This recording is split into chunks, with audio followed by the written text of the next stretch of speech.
This is going to be about Poison Ivy. Right off the bat, you can see Poison Ivy's ground movement is very good. Her back walk, her forward walk, they're all very smooth. They both transition very well from each other. And she's going to be a character with her good movement on the ground. She's going to be able to out-footsie a lot of characters, move in and out of range and just be able to walk around a lot of attacks. Her backdash is alright. Forward dash covers a lot of distance. As far as normals go, she's got a down 1, which is 7 frames. She's got good range on it. She's got a double hitting jump 2 attack, so if your opponent happens to do a meter burn back 3 and you end up jumping at that time, you could load up your 2 hitting jump attack. Her string, she has a string which is similar to kind of like Kung Lao's jab string. This is 1-2, 1-2, 3, and this is +1 on block, so you can do staggers with it. That into like a down 1 check, or you can finish a string if you think you're gonna move or anything by inputting the full input, which is 1-2, 1-2, 1-2, 3. So then the string will push them away. She can also do jab into low if you're trying to move or not block high for the first part. She can do jab into low overhead, and this low overhead string is +1 on block. So off that, she can do a down 1 check. She has back 2, which is an 11 frame mid, and this is an amazing neutral tool that also complements her walk speed game. So, because she'll be able to walk and do, back 2, 11 frame mid, and this is actually -1 on block, so it's a really good stagger. You can stagger it, and the second hit has a follow up, back 2, down 2, safe hitting string, mid, low, all jails on block, and if this hits, easy to hit confirm. Just do that.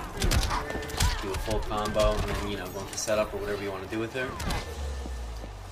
She also has another string, which is this. It's a mid into double low. It's all safe on block. She has 4-2, which is an advancing high string.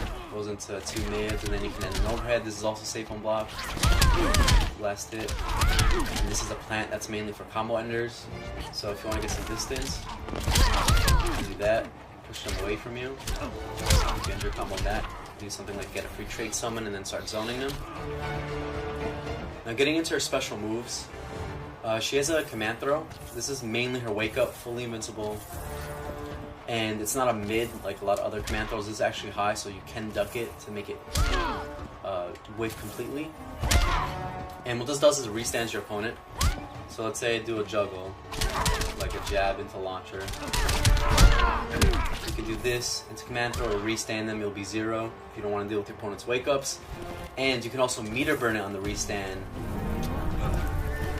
to get a complete free jump in into +20 restand off of normal, and then you could go for a guaranteed offense or like a throw check or whatever you want, because if you hit them with the command throw and you EX it, you get a free juggle, so you can end combos in EX command throw. If you want to go for not having to deal with any wake ups and go in with like a string or stagger or something. She has another special move, which is this. It's a stance move, and this can't be dash canceled out of it, but it can be canceled by going up, so you could cancel it immediately by doing double up. So you could do like a string, throw this in, cancel it, and then go for down 1 check. You could do a lot of mind games like that with her. Out of this, you also get to do 3 moves, so you can do 2, which is a launching mid attack. You can do 1, which is a far-reaching mid attack, and you can do 3, which is a low attack, which she can mix in a lot of her strings that have overheads. For example, this string, 4-2-1-3, double overhead, you could do 4-2-1, go for trait, low, and then, have some room to escape, because they're going to have to guess 50-50. And she has other overhead strings,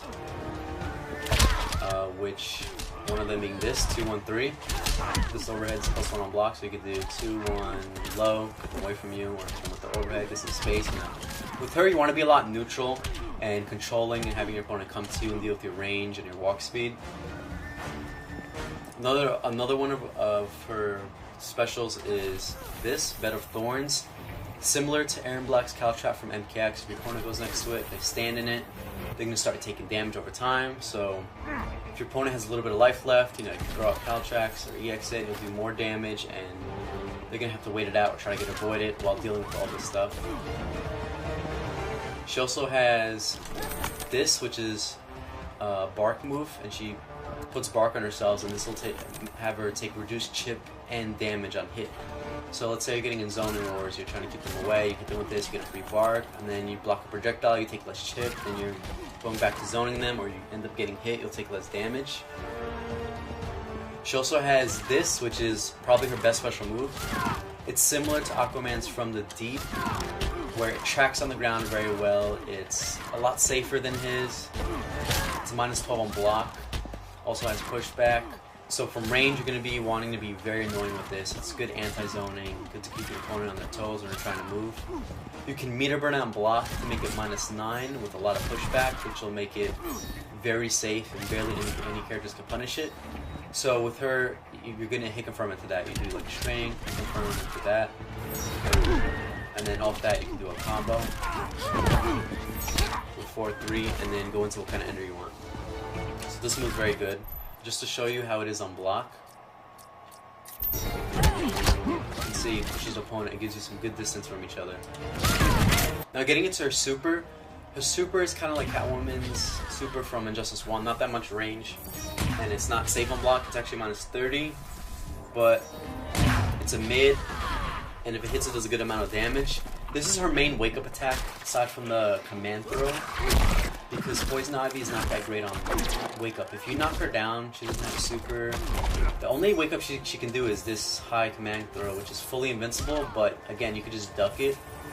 So what you want to do against Poison Ivy, because of how good her neutral is and how she's going to be commanding with her trade out, is you're going to want to get her to the corner as soon as possible and apply offense on her.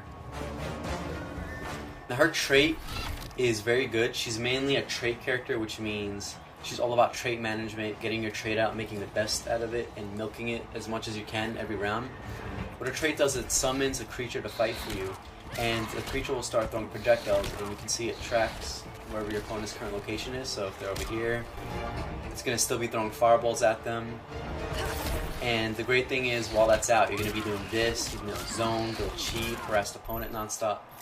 So I'll put the opponent on block just to demonstrate. If you get the trade out and it starts throwing projectiles, you can start pestering them with this, and they're going to be stuck. Just going to be having to wait till everything's over. You're going to be doing a good amount of chip. You're going to be building good meter.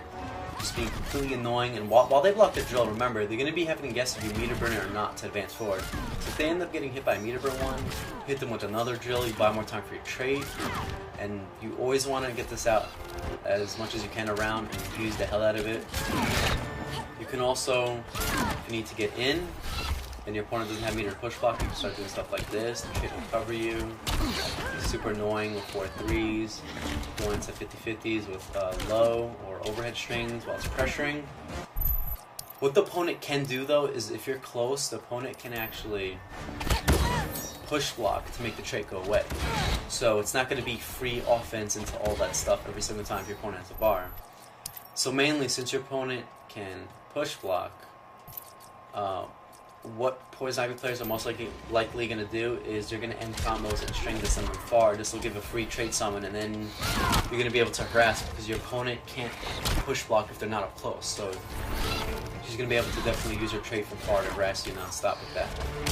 Also, while her trade is out and covering you, Poison Ivy can start doing other things like put up better thorns, put bark up, then go back to zoning you. So she'll get all her little power-ups and fields, specials on the map. While she's doing this, her trait has another special which is down 4. It'll end the trait and summon a low attack, and this low attack is +14 on block. So what you could do is wait until the trait's about to run out, after you do everything you want it to do. Right before the trait runs out, you can summon this move. It's an advancing low, you can combo after it. It's also +14 on block, so it's very good at the end. Poison Ivy is basically a very good neutral character. If you like neutral, if you like being very safe on everything, being able to hit confirm off everything, doing decent damage, if you like dictating the pace, having a lot of opponents come to you because they have to deal with your trait, being a total nuisance and being very annoying for your opponent with this anti-zoning move, then Poison Ivy is definitely a character you may be interested in playing.